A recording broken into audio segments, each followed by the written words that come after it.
All right, welcome to Policy Matters. This is your host, MongoSlade. Today we'll be talking about the FDA looking to ban menthol cigarettes because the government can tell you what to smoke and what to ingest into your body from authority granted to them from, I don't know. Now, I am not a smoker. I've never smoked. Not really. The occasional black and mild when I was a teenager, but I'm not a smoker. My dad is a smoker, though. He smokes Marlboros. He doesn't smoke Newports. This is for all the Newport smokers, of which there are many in the black community. You're going to start having to buy something else because the government going to ban your Newports. So, so let's talk about this. As with all policy, anytime the government looks to ban something, you can look for it to jack up in price and jack up in value. So we're going to read a couple of articles about why they're going to ban Newports or menthol cigarettes. Let's put it like that. And the reasoning is not going to be a surprise. It's a nanny state idea. So let's go to, what's this? NBC News. FDA poised to ban menthol cigarettes this week. This is from April 26th. The Food and Drug Administration appears likely to move to ban menthol cigarettes this week, a step experts say that has been years in the making and that could have a significant positive impact on the health of Black Americans. The FDA's decision would not ban menthol immediately, but rather kick off the rulemaking process to do so, which could take years. The winds are definitely in our favor, said Delmonte Jefferson, executive director of the Center for Black Health and Equity, citing both the decades of data that show that the cooling flavor of cigarettes makes it easier to start smoking, combined with the current cultural momentum towards improving the lives of Black Americans. When inhaled, menthol produces a cooling sensation in the throat, reducing the harsh taste of cigarettes and the irritation of nicotine. The vast majority of Black smokers, 85%, use menthol cigarettes. And Black men and women are much less likely than white Americans to be diagnosed with lung cancer at an earlier, potentially more treatable stage. Black men have the highest lung cancer death rate in the country. When you combine high rates of smoking with systemic racism in healthcare systems, you have a tremendous health disparity, said Erica Sward, National Assistant Vice President for Advocacy at the American Lung Association. Both the Center for Disease Control and Prevention and the National Institutes of Health recently announced plans to address structural racism in healthcare. The FDA plans a Thursday court-ordered deadline to respond to a citizen petition sent to the agency in 2013, urging it to ban menthol as a flavor in cigarettes. When the FDA failed to act at the time, two groups, the African American Tobacco Control Leadership Council and American Action on Smoking and Health, sued. It's possible a decision could come earlier than Thursday. And because the lawsuit only mentions regular cigarettes, it's unclear whether electronic cigarettes and other tobacco products that contain menthol will be infected. The FDA was poised to ban menthol flavoring in 2018 under the leadership of then Commissioner Dr. Scott Gottlieb, but failed to follow through. Gottlieb did not respond to a request for comment. Some advocates of a menthol ban say national focus on a Black Lives Matter movement may spur the agency to take action now. Quote, COVID-19 and the racial awakening we had last summer exposed the inequities in our system, Jefferson said. Menthol is, quote, just another example of the health inequities that have plagued African Americans for generations. Quote, personally, I am more optimistic about the FDA doing the right thing on menthol than I have been in a decade, Swartz said. Others are less confident the FDA will act, including Pebbles Fagan, the director of the Center for the Study of Tobacco at the University of Arkansas for Medical Sciences. It is possible that the agency could delay a response by asking the court for more time. Even if a decision to start the banning process comes this week, Fagan says she is skeptical the move will, quote, prompted by social issues that resurfaced in 2020. It took a lawsuit for FDA to pay attention to this issue, she said. If the FDA does decide to move forward with a ban, menthol will not disappear overnight. In essence, such an announcement would simply be a way to tell the public as well as the tobacco industry that the agency intends to ban the flavoring in cigarettes. The rulemaking process would likely take several years to finalize and implement. that would provide time to boost smoking cessation programs targeting menthol smokers. Every smoker who uses menthol cigarettes needs to quit, Swartz said. This is a pretty long article. There's still some more to it. So let's read a little bit more. I'm not going to read the whole thing because I've just realized how long it is. It says, from our findings, we estimate banning menthol cigarettes in the U.S. will lead to an additional 923,000 smokers to quit, including 230,000 African-American smokers. Fong, a professor of psychology and public health and health systems at the University of Waterloo in Ontario, said. I thought this was in the United States, but whatever. Let's see. Literally half of the kids who smoke use menthol, said Matthew Myers, president of the Campaign for Tobacco-Free Kids. We would dramatically cut the number of kids who ever smoke because tobacco users, if they don't have menthol as a pathway. Prohibiting the manufacture and sale of menthol cigarettes, Myers says, would have the greatest impact on public health that the government has ever undertaken. Now, in that whole article, did you hear where the government has the authority to ban menthol cigarettes? No. Did you hear where the government has the authority to tell people what they can and cannot put in their own bodies? No. Did you hear and anywhere that somebody says you probably shouldn't do this because people will do what they want? They're adults. Cigarettes are only sold to adults. No, this is paternalistic governance. The government telling you what you can and cannot smoke, what you can and cannot do. So what's gonna be the end game of this? We already know what the end game is going to be. The end game is going to be, without a shadow of a doubt, more Eric Garners. Eric Garner was the guy who was, quote unquote, choked to death by the police for selling bootleg cigarettes. Bootleg cigarettes. Illegal cigarettes. Which, there's still plenty of people who sell illegal cigarettes, especially at bus stops and stuff like this, especially in Detroit. They will, the 2 for $1, 2 for 50 cents or some whatever, however they sell cigarettes now. And of course, everybody knows that cigarettes are a jailhouse currency. All of this stuff is based off of keeping black men alive and all this crap, right? It's the government trying to tell you that you're cattle. Look, I don't smoke. Most people should know that they shouldn't smoke, but where does it stop? It doesn't stop here, right? It doesn't stop with cigarettes. You've seen that, Joe Biden is talking about, oh yeah, we need to lessen the amount of meat people eat. It's the same principle. They're going to start blaming, oh yeah, if you look at meat, specifically excessive amounts of beef is led to, heart conditions. So we try to prevent people from having heart attacks. So yeah, we're going to start banning hamburgers. We're going to start banning pork chops. Fried foods are going to get banned. It's the same thing. They're going to start, just like in New York when they went after Big Gulps, the 7-Eleven high fructose corn syrup and all that stuff. It's all under the same umbrella. The government telling you what you can and cannot consume. At the same time, though, the government is giving away heroin, right? In California, they're giving away drugs to heroin addicts and letting them nod on the street corner. Meanwhile, they're going to ban you from smoking cigarettes because you want to smoke cigarettes. But it tells you a lot, right? That just as marijuana becomes completely impersonal, and some people use these things together. They may like the weed with their cigarette. I think that some people have told me that it works together. Like, when you use them together, it has like a special effect. I don't know, because again, I don't smoke weed or cigarettes. But when you look at people who want to make decisions, if people want to smoke themselves into oblivion, why not? Why not? But what you did not hear is the authority that the government has to do this. Nobody quoted the Constitution that says, oh yeah, we should be looking at this right of the Constitution that says that we can ban cigarettes. No, it's just, all emotional shit and them trying to dump you in data. Oh, if we tell you about all this data, then all of a sudden, you'll do it.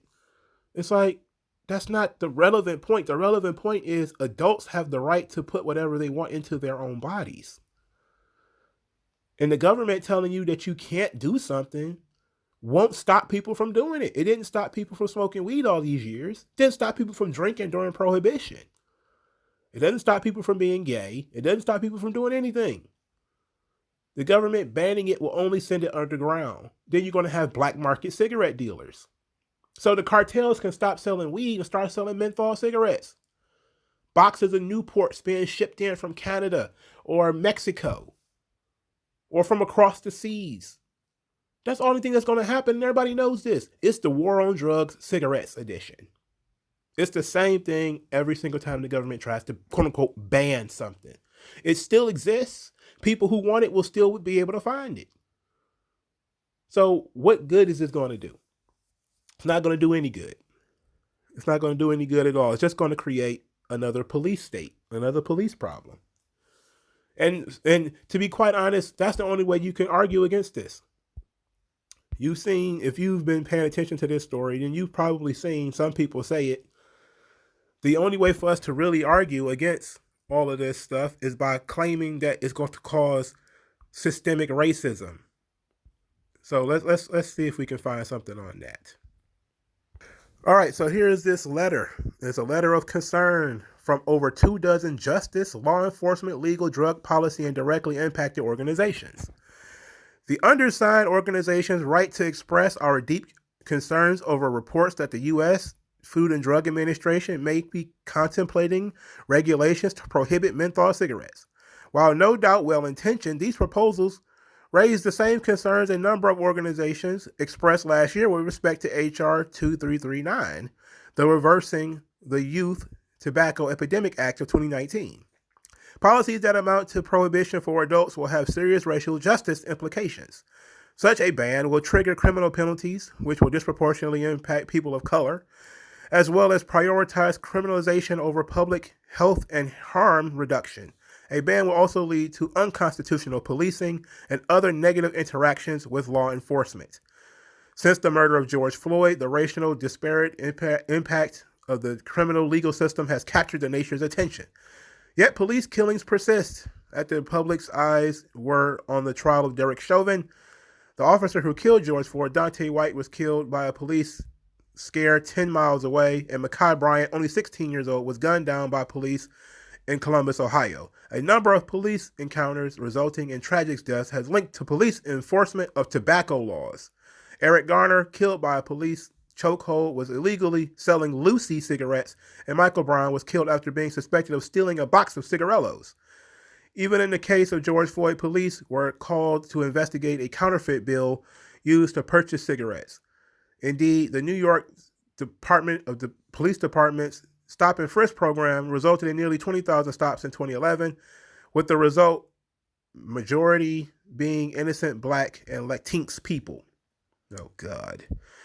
For these reasons, well-intentioned efforts to continue to reduce death and disease from tobacco products must avoid solutions that will create yet another reason for armed police to engage citizens on the street based on pretext and conduct that does not pose a threat to public safety. Of adults, proportionally 80% Blacks, 30% Latinx, who choose to smoke, prefer menthol cigarettes. Banning menthol cigarettes risks massive setbacks to our criminal justice system at precisely the moment which we should be advancing reform. If menthol cigarettes are banned, their sale and distribution would then be a crime punishable as a felony under federal criminal statutes. At this very moment, Congress is debating how and when to discontinue cannabis prohibition and sanction legal, regulated adult sale in order to reverse the human catastrophe of decades of criminalization. Criminal justice reform is a huge driver in this debate, as Black people are incarcerated at nearly 6 times the rate of white people, and our prison population is 67% Blacks and Latinx. Policymakers like the FDA should be careful not to make the mistake of moving tobacco products in the opposite direction from legal regulated adult sale to prohibition. And yet, that is precisely the issue this ban raises. The menthol cigarette ban would disproportionately impact communities of color, result in criminalization of the market, and exacerbate mass incarceration. It also risks creating large underground illegal markets. In addition, underground cigarette sales would be a massive law enforcement problem for states, counties, and cities. Since all states treat unlicensed sale of tobacco products is a crime, usually as a felony punishable by imprisonment. In the end, tobacco policy will no longer be responsible of regulators regulating, but policing. Our experience with alcohol, opioid, and cannabis prohibition teaches us that it is a policy disaster waiting to happen, with Black and other communities of color bearing the brunt. There is a better approach that avoids criminalization. We strongly support the FDA and other policymakers continuing with harm reduction policies, emphasizing education for adults and minors, cessation, well-funded health care for communities of color, and other measures that push tobacco down without putting criminal justice reform at risk. Decades of policies like these have produced enormous gains. Cigarette consumption is the lowest today in a generation. Adult underage cigarette use is down 2.3% from 13% in 2002, and for adults it's down 17.5% from 25.2% in 2002. Underage cigarette use among African American kids is down to 1.1%, and Latino kids 1.7%. Notice they didn't keep Latinx going, right? All of a sudden, they went back to Latino. We agree with those who want to see even more progress in addressing the health needs of communities of color and support policies that would achieve those goals without threatening the progress we have begun in criminal justice reform reality. So the ACLU was one of the organizations that signed on to this. And there have been several social workers, defense people, stop the drugs, all that crap. So that's how you have to argue against this. You can't just argue against this on the merits that the government does not have the right to do this. You can only argue with the left from the left. That's a huge part of the problem here. Which means that when it came to banning menthol cigarettes, the traditional right-wing position or the traditional legal position is, where does the government have the authority to do this? And they don't have it. That's completely tossed out. That doesn't matter. What you have to do is argue that somehow Ma'Khia Bryant is involved in this, even though she was trying to stab someone. You have to try to argue that, the Daunte Wright situation is somehow tied up in this, because this is going to bring the police. You can only argue with the left from the left. And guess what? That's a terrible argument to make, because the police does not have to. Police have a great deal of autonomy. They don't have to enforce anything they don't want to. Just like selling loose cigarettes is illegal, but police officers will ignore it. They have been ignoring it. I've seen them ignore it. It's like I've seen them ignore people smoking weed. Just like I've seen them ignore a lot of things. Busted tail lights. Trying to say, oh, it'll put people in trouble with the police. It's like, if they're selling large quantities of cigarettes, sure. If they're selling like boxes and boxes of cigarettes, or they're smuggling them in from across the border and stuff like that, then definitely, yeah. But because some guy has to happen a box of Newports and he's selling them, that's not really going to get him in too much trouble with the cops, right? Now, that being said, it's the only way for you to argue against this stuff. You can't argue principles anymore. There are no principles. Everybody is a ward of the state. That's how they have to talk to you now. You're a ward of the state. The government gets to decide what you get to put in your own body. It's nuts. It's absolutely nuts. But at least there is some point to be made. You could have cut out a lot of that stuff about the police and just talked about the illegal drug markets and how prohibition has never worked. It didn't stop prostitution, didn't stop alcoholism, didn't stop any type of drug abuse. The opioid crisis is largely an illegal drug trade right now. It doesn't work, but you're not allowed to argue principles. You can only argue with the left from the left. And, I got a feeling that it's not going to end up being a ban anyway. That they're going to start, quote unquote, start the process. And then it's just going to get thrown out, by the next administration, which will probably be a Republican administration. And there's a lot of black people sitting back like, oh, they're coming for the menthols. What's next? The fried chicken? They're coming for the Newports. There's people worried about their Hennessy. Of course, those people are joking, of course. But that's the reason why, you know, they start talking about menthol cigarettes, as they know it's a preferred brand of black people. The menthols, the Newports. But you don't need to be a great soothsayer to know what's going to happen. You know, you can see it is written all over everybody's face. The goal of this is going to be to create a new war on drugs. It's going to be a war on cigarettes, and you're going to lose it because yeah, it's going to end up being people getting arrested for transporting cigarettes across state lines and transporting cigarettes from Canada or Mexico or smuggling them in from somewhere else. And yeah, so the people who are talking about it from the left, they're not wrong. I just hate that you can't argue where is the government's right to do this? Where does it come from? You know? And why are we trying to treat adults like children? I'm just sad we can't make that argument. So let me know what you guys think in the comment section below.